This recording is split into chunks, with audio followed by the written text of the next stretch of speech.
ziua, dragi prieteni, și bine ați venit pe canalul meu de YouTube. Eu astăzi pregătesc sarmalele pentru Crăciun. Știu că pentru dumneavoastră deja le aveți pregătite și este târziu să mai faceți această rețetă, dar m-am gândit să vă arăt și dumneavoastră cum fac eu sarmalele și pe viitor să încercați și rețeta mea. Să vedeți cât de gustoase vă ies sarmalele.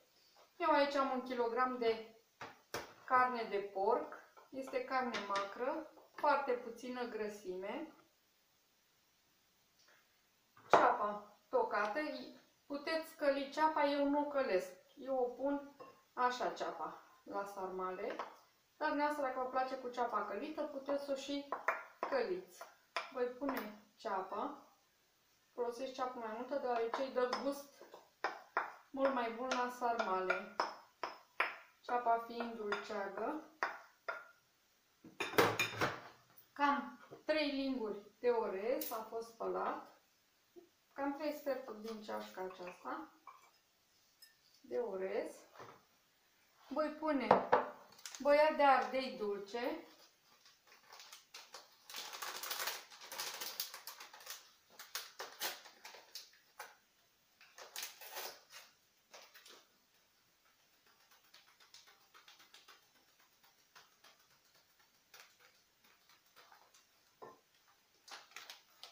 Adaug un pic de delicat. Eu în loc de sare pun acest delicat.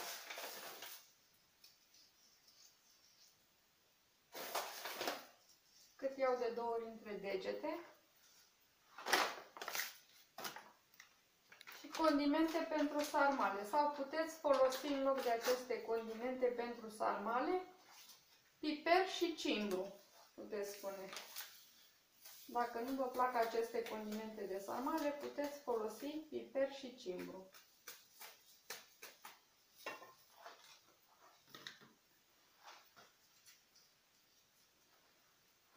Mestecăm bine compoziția și vă voi spune și de ce nu călesc eu ceapa. În timp ce care este secretul la aceste sarmale de ies gustoase.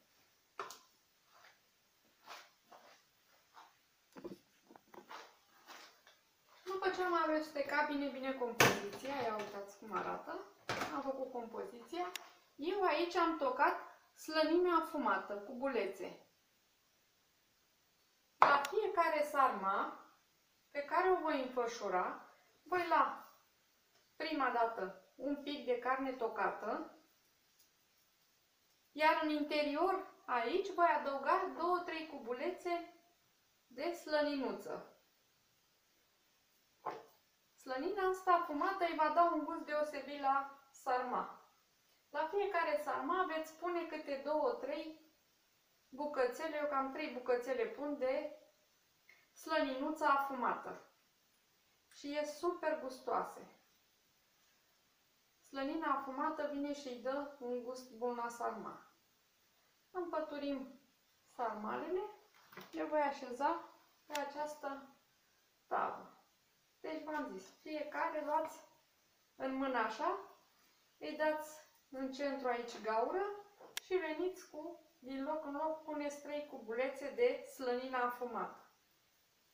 Să încercați să faceți așa sarmalele, să vedeți cât de gustoase vă ies. Cu acea afumătură în mijloc. Asta este varză, nu știu dacă ați văzut rețeta, cum am pus eu varza pentru iarnă. Ia uitați ce bine se păstrează, la mine nici nu face floare varza. Foile nu se rup, sunt foarte bune.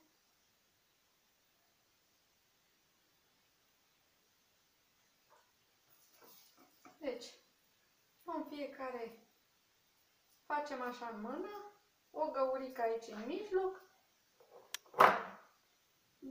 2-3 bucățele de grăsime, după care închidem și punem în foaia de varză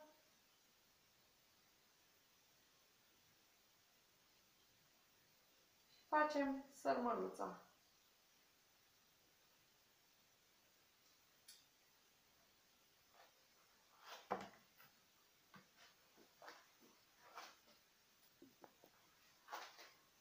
terminat de împășurat sarmalele. Mie mi-au ieșit 31 de sarmale. Mi-e de ajuns pentru Crăciun, pentru că vom face altele proaspete de anul nou. De ce să facem prea multe?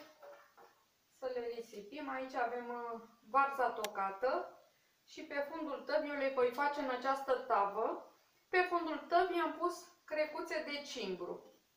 Iar aici avem varză tocată pe care o punem jos pe fund, pe fundul tăbii, după care vom veni cu sarmalele, iar între sarmale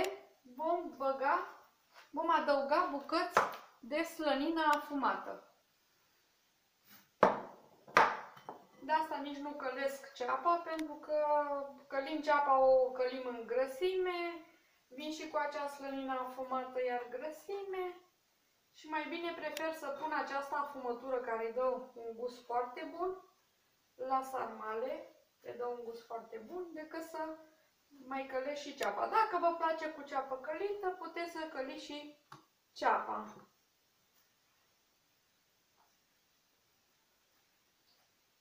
Am așezat, acum voi veni și voi așeza sarmalele în tavă. Pe 3 rânduri.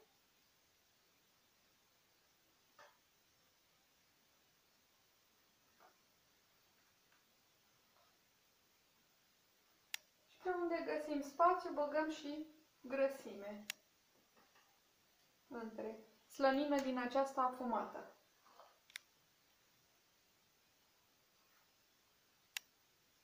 Mai băgăm între și slănina afumată.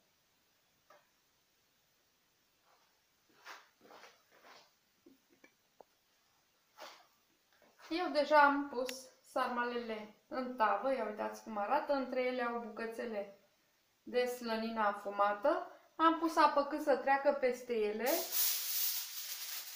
Roșeala o vom pune mai târziu, după ce vor fierbe carnea și orezul. Acum voi pune staniol, eu întotdeauna le pun cu staniol, le introduc la cuptor, iar în momentul când punem roșeala, putem da staniolul jos, să mai fiarbă cu roșeala foile de dafin, piperul, ultima dată vom pune și foile de dafin, dar până atunci le vom fierbe cu staniol. În primul rând, că să fierb și mai repede. Acum ne voi introduce gata pentru a le introduce la cuptor. Iar după ce punem roșeala, putem da jos staniolul.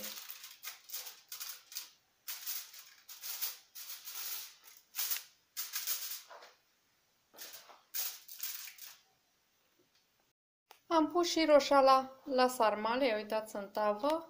Eu folosesc pastă de tomate făcută în casă cu ardei și roșii.